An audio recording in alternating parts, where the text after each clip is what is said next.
This video is sponsored by Artlist. With the return of Superman for another reboot, James Gunn seeks to yet again try and pin down this notoriously hard to write for character. A character that seems to get under the skin of some for his appearance of uppity morality. That's kind of the Superman problem. It's not that he's wrong, usually. It's that there's no room around him for anyone else to be right.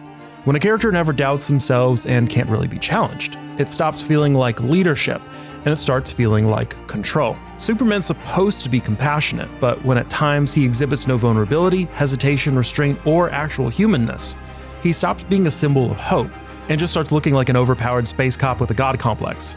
So are we missing something deeper about the character of Superman? Did James Gunn fix this for the new Superman movie? Or is Superman, in the end, really just an overpowered asshole?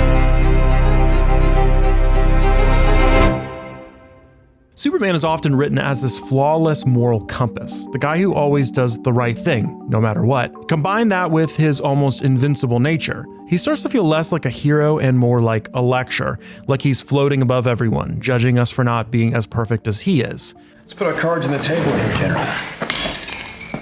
You're scared of me because you can't control me. You don't, and you never will. He doesn't seem to struggle the way someone like Batman does, or even looking to the MCU. Someone like Spider-Man, who's constantly messing up, making compromises, basically trying to be good at the same time as being right in the middle of becoming an adult. It's messy, and it's a relatable coming-of-age story, albeit with, of course, more extreme consequences. Superman, by contrast, just knows what's right, all the time. Thank heaven you're here. He just won't listen. You don't have X-ray vision. I do. There's no time for this. You can't just... No second guessing, no wrestling with the gray areas, and that can come off as self-righteous, even a little smug. You diseased maniac. I'll mold this box into your prison bars. The irony is that he's supposed to be the most human superhero. He was raised by farmers and has values rooted in decency and compassion, unlike how this other kid with powers turned out in Brightburn.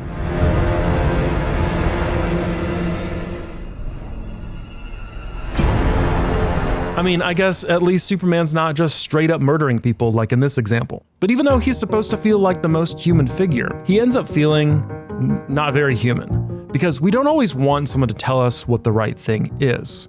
We want someone who has to figure it out the same way we do. In a sense, this can make Superman come across like a rich kid who inherited a lot of money that he did nothing to deserve, but still walks around giving people financial advice like he earned every cent of it. He's got all this power, all this moral clarity, and he didn't have to struggle to get it the way everyone else did. Take for example in Man of Steel, when Superman discovers the ship from Krypton and gets the message from his dad that he's special and he should be a force for good. Embodied within that hope is the fundamental belief in the potential of every person to be a force for good.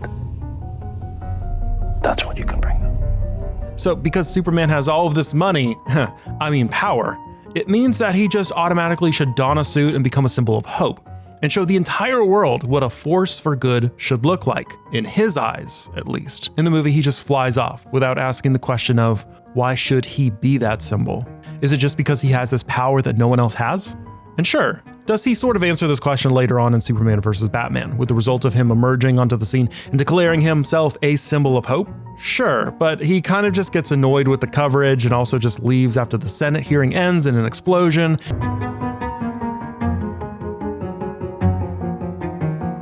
Eventually, he just runs back to his mom, who basically tells him, be their monument, be their angel, be anything they need you to be. Or be none of it. You don't owe this world a thing.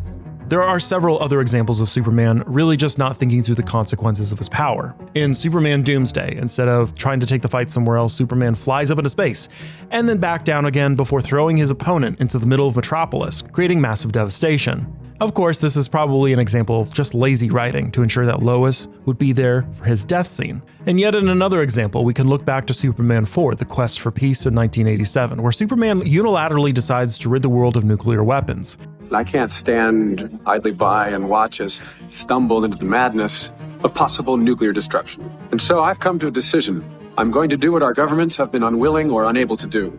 Effective immediately, I'm going to rid our planet of all nuclear weapons. Well, maybe that's a good thing. He does so without any consultation, feeding back into the whole, I know what's best and I don't need your permission. And when you combine that moral certainty with God-level powers, that's where people start to check out. World gonna be vaporized?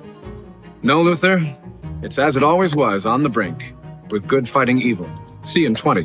He's not relatable, he's not vulnerable. And once that happens, you lose the part of Superman that's supposed to be inspiring. He's not working with people anymore. He's just making the calls and expecting everyone else to follow.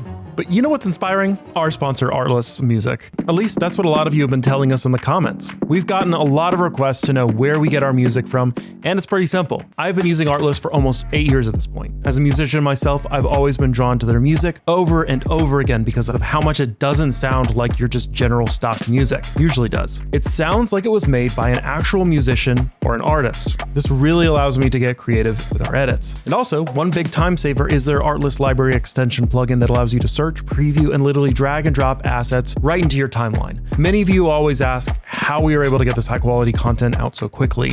It really comes down to finding great plugins and assets like Artlist provides to add to your daily workflow and be able to make quick adjustments while you're in the creative flow. So be sure to click on the description below or pinned comment and get 2 months free on any annual plan for Artlist. It's really worth it. Please check it out. Now, let's get back to Superman.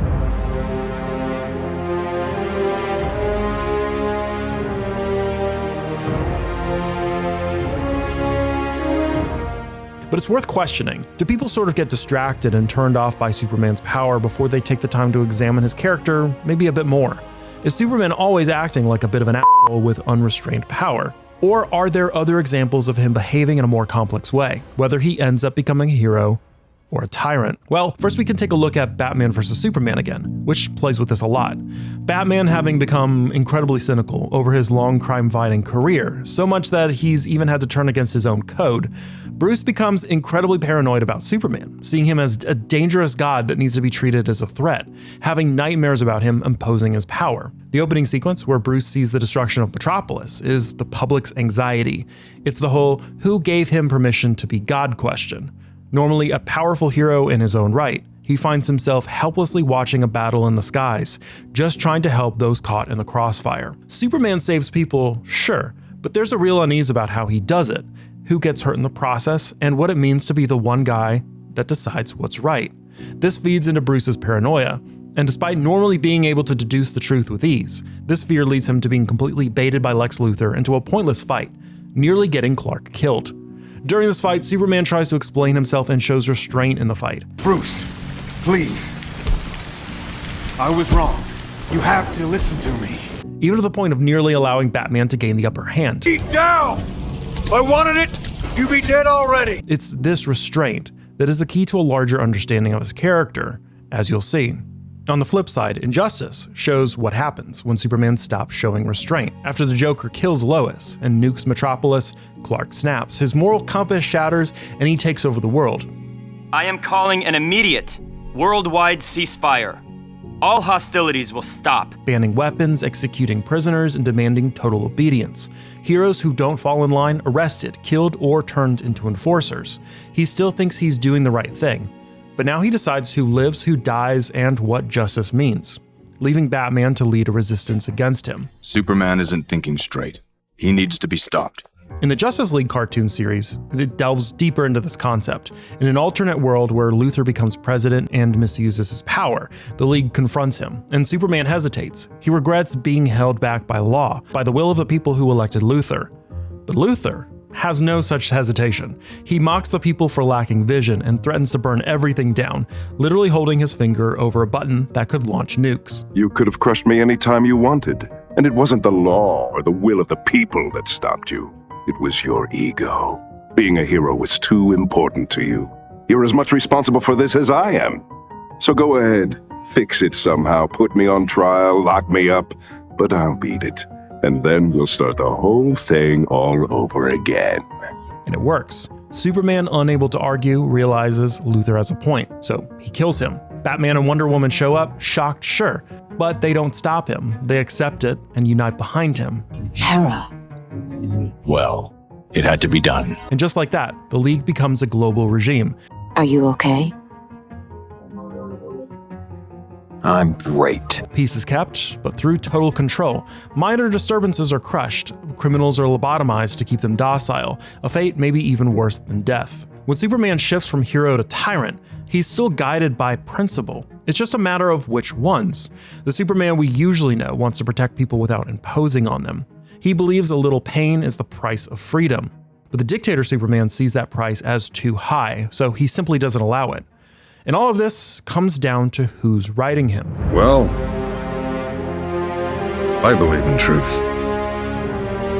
But I'm also a big fan of justice. Arguably, Superman's morality is the most important part of his character. A problem that's often brought up is that he's just hard to write for. How do you create real stakes for a character that's massively overpowered? How do you make a fight against someone like Lex Luthor, who's just a really rich guy, feel compelling? Well, yeah, you can throw kryptonite or give him villains that match his strength, but really, his morality is what stops him from just demolishing every threat instantly. We even see this in the new movie preview. Superman bursts into Lex Luthor's office, smashes the door, flips a table and yells, "Where's the dog?" Lex, of course, acts clueless and calm, then quietly mutters a taunt under his breath. Superman's furious, but he still holds back. Doesn't touch him, doesn't lay a finger on him. Sure, he wrecks some furniture, but Lex Luthor walks away unharmed, with his coffee cup in hand.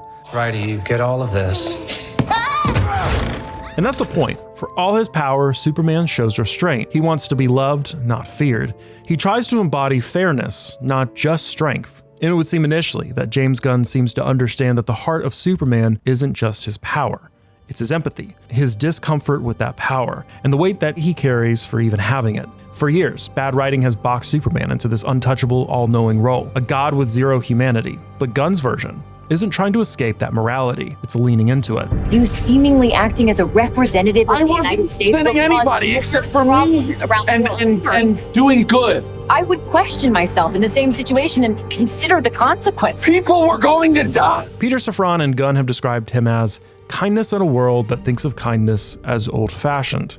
It's not just a tagline, it reframes the character entirely. He's not a god floating above us. He's out of sync with us, not because he's perfect, but because he's trying to be good, in a world that isn't sure what good even looks like anymore. And that's honestly where the best Superman stories live. Not in, can he beat the villain, but in, should he? Maybe that's the question every great Superman story is really asking, or at least should be. What do you do when no one can stop you? How do you lead with unlimited power without becoming a tyrant? Or should you even try? For all of his power, he's incredibly genuine, even if sometimes misguided. He wants to be loved and not feared. His moral compass is meant to challenge us. He's not human, but he chooses to act more human than most of us ever could. So tell us what you think below. Do you feel like Superman is an asshole, or does his character hold more depth than it seems at first glance? And if you liked our content, be sure to check out this awesome Jurassic Park video we made. I think you'll love it.